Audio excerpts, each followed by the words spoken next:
ಇಂದು ರೈತರ ಜೀವನಾಡಿಯಾದ ಭದ್ರಾ ಅಣೆಕಟ್ಟು ಭರ್ತಿಯಾದ ಸಂಭ್ರಮದಲ್ಲಿ ಕರ್ನಾಟಕ ರಾಜ್ಯ ರೈತ ಸಂಘ ಹಾಗೂ ಹಸಿರು ಸೇನೆ ರಾಜ್ಯಾಧ್ಯಕ್ಷರಾದ ಎಚ್.ಆರ್. ಬಸವರಾಜಪ್ಪ ಅವರ ನೇತೃತ್ವದಲ್ಲಿ ಭದ್ರಾ ನದಿಗೆ ಬಾಗಿನ ಸಮರ್ಪಣೆ ಕಾರ್ಯಕ್ರಮ ಮಾಡಲಾಯಿತು.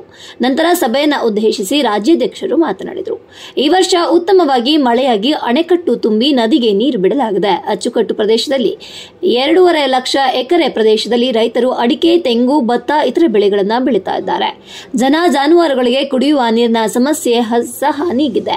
ಈ ವರ್ಷವೂ ಸಹ ಬೇಸಿಗೆ ಬೆಳೆ ಬೆಳೆಯಲು ರೈತರು ಆತಂಕ ಪಡುವ ಅಗತ್ಯವಿಲ್ಲ. ಆದರೆ ನೀರನ್ನು ಸದ್ಬಳಕೆ ಮಾಡಿಕೊಂಡು ಅಚ್ಚುಕಟ್ಟು ಭಾಗದ ಕೊನೆ ಅಂಚಿನ ಪ್ರತಿಯೊಬ್ಬ ರೈತರಿಗೂ ನೀರು ದೊರಕುವಂತೆ ಆಗಬೇಕು. ಭದ್ರಾ ಅಚ್ಚುಕಟ್ಟು ಪ್ರದೇಶ ಅಲ್ಲದೆ ಬಯಲುಸೀಮೆ, ಚಿತ್ರದುರ್ಗ, ತುಮಕೂರು, ಚಿಕ್ಕಮಗಳೂರು ಜಿಲ್ಲೆಗಳ ರೈತರಿಗೂ ನೀರು ಹರಿಸಲು ಅವಕಾಶವಿದ್ದಾಗ್ಯೂ ಯೋಜನೆ ಪೂರ್ಣಗೊಳ್ಳದೆ ಅಣೆಕಟ್ಟಿನ ಹೆಚ್ಚುವರಿ ನೀರು ನದಿಯ ಮೂಲಕ ಸಮುದ್ರ ಸೇರುತ್ತಿದೆ. ನೀರಿಗೆ ಬಹಳ ಮಹತ್ವವಿದ್ದು ಎಂಬುದನ್ನು ರಾಜ್ಯ ಮತ್ತು ಕೇಂದ್ರ ಸರ್ಕಾರಗಳು ಅರಿತು ಕೂಡಲೇ ಹಣ ಬಿಡುಗಡೆ ಮಾಡಬೇಕು. ಕೇಂದ್ರ ಸರ್ಕಾರ 2ನೇ ವರ್ಷದ ಹಿಂದಿನ ಬಜೆಟ್ನಲ್ಲಿ 5,300 ಕೋಟಿ ರೂಪಾಯಿ ಬಿಡುಗಡೆ ಮಾಡೋದಾಗಿ ಘೋಷಣೆ ಮಾಡಿದ್ದು ಸಹ ಇಲ್ಲಿವರೆಗೂ ಬಿಡುಗಡೆ ಆಗಿಲ್ಲ. ರಾಜ್ಯ ಸರ್ಕಾರ ಸಹ ಹಣ ಬಿಡುಗಡೆ ಮಾಡಿಲ್ಲ. 2 ಸರ್ಕಾರಗಳು ಹಣ ಬಿಡುಗಡೆ ಮಾಡೋದ್ರ ಮೂಲಕ ಬಯಲುಸೀಮೆ ಬರಗಾಲದ ನಾಡಿಗೆ ನೀರು ಕೊಡಬೇಕು ಅಂತ ಆಗ್ರಹಿಸಿದರು. ಇಲ್ಲೇ ತನಕ ಈ ಅಣೆಕಟ್ಟಿನಿಂದ ಶಿವಮೊಗ್ಗ ಜಿಲ್ಲೆ, ಚಿಕ್ಕಮಗಳೂರು ಜಿಲ್ಲೆ, ದಾವಣಗೆರೆ ಜಿಲ್ಲೆ, ಹರಪನಹಳ್ಳಿ ಅಂದರೆ ಈಗ ವಿಜಯನಗರ ಜಿಲ್ಲೆ ಮತ್ತು ಬಳ್ಳಾರಿ ಜಿಲ್ಲೆ, ಇಷ್ಟು ಜಿಲ್ಲೆಯ ಜಮೀನುಗಳಿಗೆ ನೀರು ಉಳಿಸ್ತಕ್ಕಂಥ ಒಂದು ಕೆಲಸ ಈ ಅಣೆಕಟ್ಟಿಂದ ಆಗ್ತಾ ಇದೆ.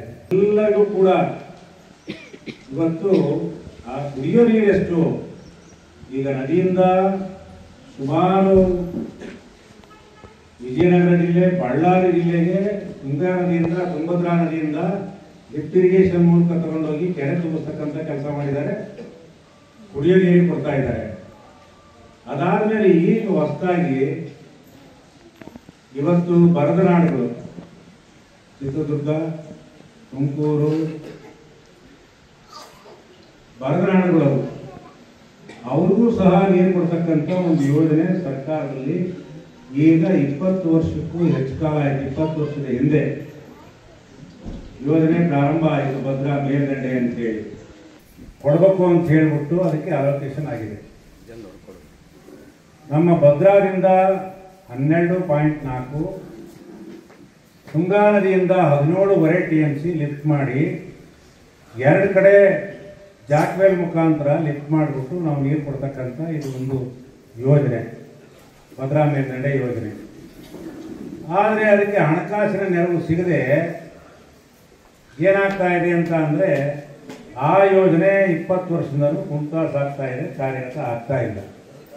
ಇದು 71 TMC ಸಂಗ್ರಹಣೆ ಆಗ್ತಕ್ಕಂಥ ಸಾಮರ್ಥ್ಯ ಇದೆ ಅದು ಭದ್ರಾ ಅಣೆಕಟ್ಟು.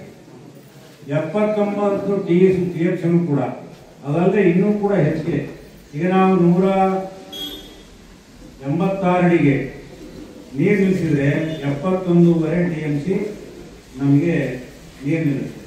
ಒಂದು 30 TMC 100 TMC ಮೇಲೆ ನಾವು ಇವತ್ತು ಭದ್ರಾ ಅಚ್ಚುಕಟ್ಟು ಪ್ರದೇಶದಲ್ಲಿ ನಾವು ನೀರನ್ನು ಉಪಯೋಗ ಮಾಡ್ತಾ ಇದ್ದೀವಿ.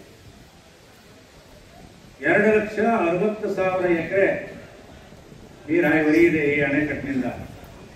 ನಾನು ಹೇಳಿದಂತ 3-4 ಜಿಲ್ಲೆಗೂ ಕೂಡ 2,60,000 ಎಕರೆ ನೀರಾವರಿ ಇದೆ.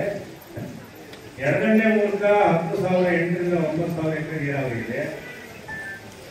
ಬಲದಂಡೆಗೆ ಉಳಿಕೆದೆಲ್ಲ 2-2.5 ಲಕ್ಷ ಎಕರೆ ಇವತ್ತು ನೀರಾವರಿ ಆಗ್ತಾ ಇದೆ. ಅದಲ್ಲದೆ ಇವತ್ತು ಏನು ಭದ್ರಾ ಅಣೆಕಟ್ಟೆಯಲ್ಲಿ ಸಂಪೂರ್ಣ ಭತ್ತ ಬೆಳೀತಾ ಇದ್ವಿ ಮೊದಲು. ಇದು ಅರೆ ನೀರಾವರಿ ಬೆಳೆಗೆ ಅಂತ ಹೇಳಿ ಡಿಸೈನ್ ಆಗಿದೆ. ಭತ್ತ ಬೆಳೆಯಕ್ಕಲ್ಲ, ಅರೆ ನೀರಾವರಿ ಬೆಳೆ ಬೆಳಿಬೇಕು, 2 ಬೆಳೆ ಅಂತ ಹೇಳ್ಬಿಟ್ಟು ಇದಕ್ಕೆ ಡಿಸೈನ್ ಮಾಡಿ ಮಾಡರ್ನೈಸೇಷನ್ ಅಭಿವೃದ್ಧಿ ಮಹಾಕುಟುಂಬ ನಾವುಗಳು ಆತ್ಮಸಂತೋಷದಿಂದ ಗುರುಗಳ ಸಮ್ಮುಖದಲ್ಲಿ ಪೂಜೆಯನ್ನು ನೆರವೇರಿಸಿದ್ದೇವೆ. ನಮಃ ನಮಃ ನಮಃ. ಗಂಗಾ ಮಾತೆಗೆ, ಗಂಗಾ ದೇವಿಗೆ, ಗಂಗಾ ದೇವಿಗೆ.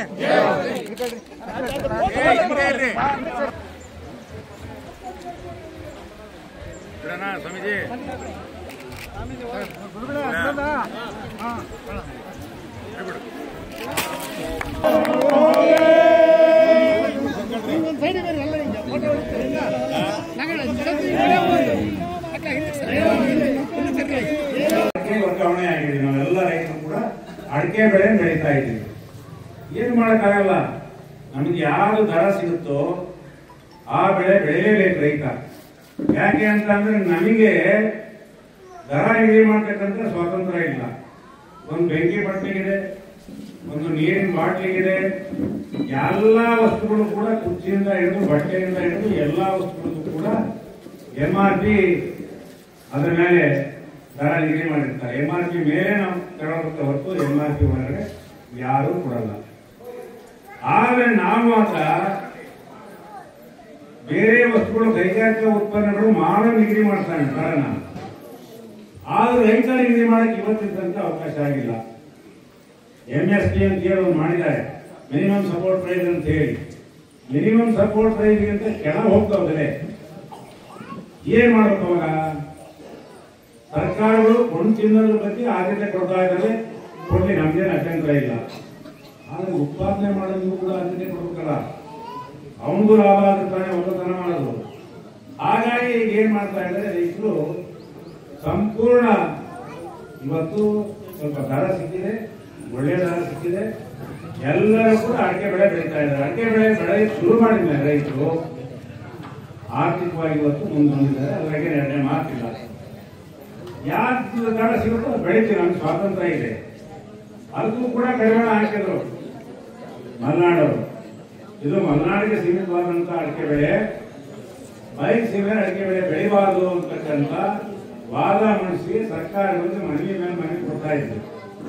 ಮ್ಯಾನ್ಕೋಸ್ ಮೀಟಿಂಗಿಗೆ ಹೋದ್ರೆ ಈಗಿಲ್ಲ, ಸುಮಾರು 10 ವರ್ಷ ಹಿಂದೆ ಮಲೆನಾಡು ಅಡಿಕೆ ಸೊಸೈಟಿ ಮೀಟಿಂಗಿಗೆ ಹೋದ್ರೆ ಅಲ್ಲಿ ಅವರು ಅದೇ ಪ್ರಶ್ನೆ, ನೀವು ಬಯಲು ಸೀಮೆಗೆ ಸಾಲ ಕೊಡಬಾರ್ದು, ಬೆಳೆ ಬೆಳೆಯ ಪ್ರೋತ್ಸಾಹ ಕೊಡಬಾರ್ದು, ಸಾಂಪ್ರದಾಯಿಕ ಬೆಳೆ ಅಲ್ಲ ಅದು, ಸಾಂಪ್ರದಾಯಿಕ ಬೆಳೆ ಬೆಳೀತಕ್ಕಂಥದ್ದು ನಾವು ಹೋಗ್ಬಿಡ್ತೀವಿ ಅಂತ ಹೇಳಿ ಇವತ್ತು ಬಯಲು ಸೀಮೆನೂ ಕೂಡ ಯಥೇಚ್ಛವಾಗಿ ಹೆಚ್ಚುವರಿಯಾಗಿದೆ. ಯಾವ್ದು ಬೆಳೆ ಬೆಳೀತಕ್ಕಂಥದ್ದು ಅಡಿಕೆ ಬೆಳೆ ಕಡಿಮೆ ಆಗಿಲ್ಲ, ಆ ಬೆಲೆ ಅಡಿಕೆ ಬೆಲೆ ಜಾಸ್ತಿ ಆಗ್ತಲೇ ಇದೆ.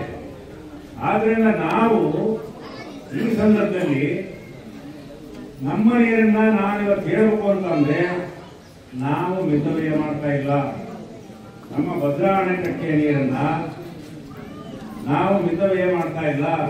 ಇವತ್ತು ಬೋರ್ವೆಲ್ ನೋಡಿ ಹೇಗೆ ಡ್ರಿಪ್ಪು ಸ್ಪ್ರಿಂಕ್ಲರ್ ಮುಖಾಂತರ ನೀರನ್ನ ಹಾಸ್ತಾ ಇದ್ದಾರೆ, ಆ ರೀತಿ ಹಾಸಿದ್ದೆ ಆದ್ರೆ ಮತ್ತೆ ಇನ್ನೂ 2 ಲಕ್ಷ ಎಕರೆ ನಾವು ನೀರು ಕೊಡ್ಬೋದು. 2 ಲಕ್ಷ ಎಕರೆಗೆ ನೀರು ಕೊಡ್ತಾ ಇದ್ವಿ. ಏನಾದರೂ ನಾವು ಮಿತವ್ಯಯ ಮಾಡಿ ಅದು ಸರ್ಕಾರ ನಮ್ಗೆ ಸಹಕಾರ ಕೊಡ್ಬೇಕು. ನಮಗೆ ಒಂದು ಭಂಡಾರ ಕೊಡೋಕೆ ಅವಕಾಶ, ಸಬ್ಸಿಡಿ ಕೊಡ್ಬೇಕು, ಆಮೇಲೆ ಅದಕ್ಕೆ ವಿದ್ಯುತ್ ಶಕ್ತಿ ಕೊಡ್ಬೇಕು, ಆಮೇಲೆ ಬೋರ್ವೆಲ್ ಹಾಕಿ, ಬೋರ್ವೆಲ್ ಬೇಕಾಗಿಲ್ಲ, ಹೊಂಡಕ್ಕೆ ನಾವು ನೀರು ಬಿಡ್ಕೊಳ್ತೀವಿ. ಯಾವುದು ನಾಲಾ ನೀರನ್ನ ಹೊಂಡೆ ಬಿಟ್ಕೊಂಡು ಇದ್ರ ಮುಖಾಂತರ ನಾವು ಎಚ್ಚಂದ್ರೆ, ಸ್ಪ್ರಿಂಕ್ಲರ್ ಡ್ರಿಪ್ ಮುಖಾಂತರ ನಾವು ಎತ್ತಿದ್ರೆ ಬರೀ ಈ ಸಿಸ್ಟಮ್ ಬಂದ್ರೆ ಸಾಕು. ನಮ್ಮ ಅಚ್ಚುಕಟ್ಟು ಪ್ರದೇಶದಲ್ಲಿ ನಾವು ಇವತ್ತು ಇನ್ನೂ 2.5 ಲಕ್ಷ ಎಕರೆಗೆ ಈ ನೀರನ್ನು ಕೊಡಬಹುದು. ಆದ್ರೆ ನಾವೇನ್ ಮಾಡ್ತಾ ಇದೀವಿ, ಉಳಿದಲ್ಲೇ ವೇಸ್ಟ್ ಮಾಡ್ತಾ ಇದೀವಿ. ಇನ್ನೊಂದು ವಿಪರ್ಯಾಸ ಏನಪ್ಪಾ ಅಂತಂದ್ರೆ, ನಾಲಾ ಕೊನೆ ಅಂಚಿನವರೆಗೆ ನೀರು ತರಿಸ್ತಾ ಇಲ್ಲ. ಹತ್ತಿರದಲ್ಲಿ ಗಮನದಲ್ಲಿರಲಿ, ನಾವು ನೀರು